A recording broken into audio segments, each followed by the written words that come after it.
আমরা প্রায়ই শুনি কিছু জায়গা এমন থাকে যেখানে পা রাখলেই অজানা এক অন্ধকার ঘিরে ধরে।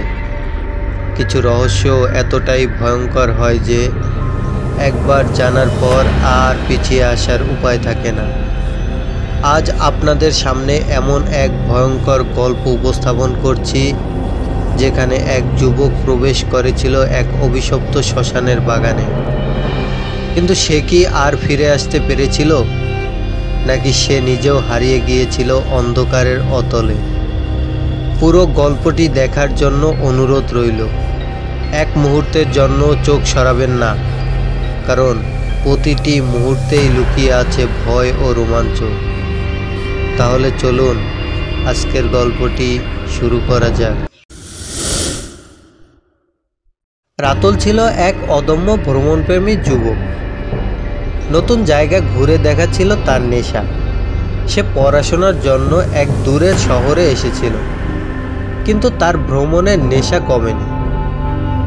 স্থানীয় লোকদের কাছ থেকে সে এক পুরনো শ্মশানের গল্প শুনেছিল, যেখানে ঢোকার পর কেউ ফিরে আসে না।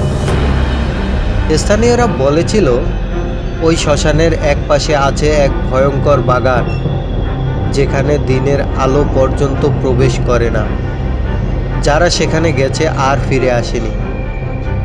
এমন গল্প শুনে রাতুলের কৌতূহল আরও বেড়ে গেল। এসব অলৌকিক ব্যাপারে তার বিশ্বাস ছিল না। তাই সে এক রাতে সাহস করে বেরিয়ে পড়ল।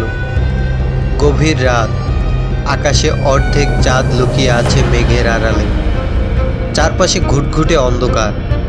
শ্মশানের দিকে যেতে যেতে রাতুল বুঝতে পারল বাতাস যেন কিছু ভারী হয়ে উঠেছে। একটা অদ্ভুত পোড়া গন্ধ চারপাশে ছড়িয়ে আছে। শ্মশানে প্রবেশ করতেই তার শরীর কেঁপে উঠল। চারদিকে ছড়িয়ে আছে মানুষের মাথার খুলি, হাড়গোড় আর পোড়া কাঠের স্তূপ। হঠাৎ তার চোখ পড়ল একটা কালো পাথরের ফলকের দিকে, যেখানে রক্তের মতো লাল অক্ষরে লেখা ছিল, যারা এই পথে এসেছিল তারা আর মানুষ নেই। হাতের টর্চটা তখনও জ্বলছিল, কিন্তু হঠাৎ যেন বাতাস ভারী হয়ে উঠল। সে অনুভব করল কেউ তার ঠিক পিছনেই দাঁড়িয়ে আছে। সে দ্রুত পিছনে তাকালো, কিন্তু কেউ নেই। তবে মনে হলো তার কানে কানে কেউ ফিস ফিস করে বলল, তুমি তো আমাদের খোঁজেই এসেছো। রাতুলের শির দ্বারা বেশ শীতল স্রোত বয়ে গেল, কিন্তু সে নিজের উপর বিশ্বাস রেখে সামনে এগিয়ে গেল। সামনে একটা লোহার গেট দেখতে পেল, যেটা আধ ভাঙা অবস্থায় দাঁড়িয়ে আছে। গেটের ওপাশে ছিল সেই কুখ্যাত বাগান, যার কথা স্থানীয়রা বলেছিল। গেটের ওপাশে প্রবেশ করতেই রাতুল দেখতে পেল চারপাশে অদ্ভুত আকৃতির গাছ। গাছগুলোর শিকড় মোচড়ানো অবস্থায় মাটির উপরে উঠে আছে, যেন মৃতদেহের হাত বেরিয়ে আছে। আর গাছগুলোর গায়ে ঝুলছিল মানুষের হাড়। গাছের নিচে জমাট বাঁধা রক্তের মতো কিছু একটা ছড়িয়ে আছে। সে চারপাশে তাকিয়ে দেখল বাগানের ঠিক মাঝখানে দাঁড়িয়ে আছে সে। এক বিশাল কালো গাছ, গাছের গায়ে অদ্ভুত কিছু প্রতীক আঁকা, আর গাছের গোড়া থেকে যেন মানুষের হাড়গোড় বেরিয়ে আছে। সে এক পা বাড়াতেই শুনতে পেল দূর থেকে একটা বিকট হাসির শব্দ। গা ছমছম করা সেই হাসির শব্দ যেন চারপাশের বাতাসকে কাঁপিয়ে তুলল। রাতুলের শরীর অবশ হয়ে এলো। সে দৌড়াতে চাইল, কিন্তু তার পা যেন মাটিতে আটকে গেছে। সে নিচে তাকিয়ে দেখল মাটির ভেতর থেকে দুটো কালো হাত তার পা চেপে ধরেছে। হঠাৎ চারপাশের গাছগুলো যেন নড়তে শুরু করলো। গাছের ডালগুলো যেন ধীরে ধীরে হাতের আকার নিচ্ছে আর তার দিকে এগিয়ে আসছে। রাতুল গলা ফাটিয়ে চিৎকার করলো, কিন্তু তার গলার শব্দ যেন বাতাস শুষে নিচ্ছে। গাছের শিকড়গুলো যেন তার শরীর বেয়ে উঠতে লাগলো। হঠাৎ তার সামনে মাটিতে একটা ফাটল দেখা দিল, আর সেই ফাটল থেকে বেরিয়ে এলো এক অদ্ভুত কালো ছায়া। ছায়াটি ধীরে ধীরে স্পষ্ট হতে লাগলো। একটা বিকট চেহারার মানুষ, যার চোখ দুটো লালচে অন্ধকারের মতো শূন্য। তার ঠোঁটে ছিল এক রহস্যময় হাসি, আর তার কণ্ঠ থেকে ফিস ফিস শব্দ বেরোলো। তুমি তো আমাকেই খুঁজতে এসেছো, এবার এসো, আমি তোমার জন্যই অপেক্ষা করছিলাম।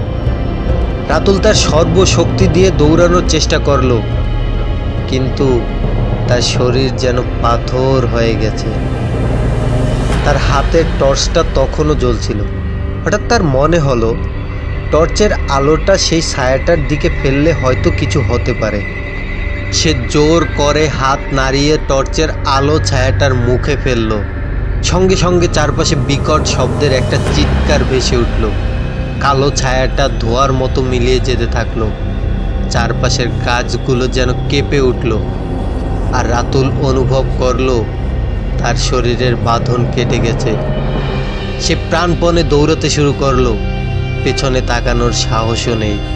শ্মশানের গেট পেরিয়ে সে যত দ্রুত সম্ভব শহরের দিকে ছুটল। পেছনে কেবল একটা আওয়াজ শোনা গেল, ফিরে এসো রাতুল, ফিরে এসো, তুমি তো আমাদের একজনই হতে চেয়েছিলে। রাতুল আর এক মুহূর্ত পিছনে না তাকিয়ে ছুটতে ছুটতে শহরের আলোতে এসে পৌঁছালো। আর সে জানতো এই অভিশপ্ত জায়গায় আর কখনো পা রাখবে না। এই গল্পটি আমাদের শিখিয়ে দেয় যে কৌতূহল কখনো কখনো আমাদের বিপদের মুখে ঠেলে দিতে পারে। অজানা জায়গায় অযথা প্রবেশ করা ভয়ঙ্কর পরিণতি ডেকে আনতে পারে। একই সঙ্গে এটি আমাদের মনে করিয়ে দেয় যে অতীতের রহস্য ও ইতিহাসকে সম্মান করা উচিত। সব কিছুর পেছনে একটি যুক্তি বা কারণ থাকে, যা আমাদের সতর্ক ও সচেতনভাবে অনুধাবন করা প্রয়োজন।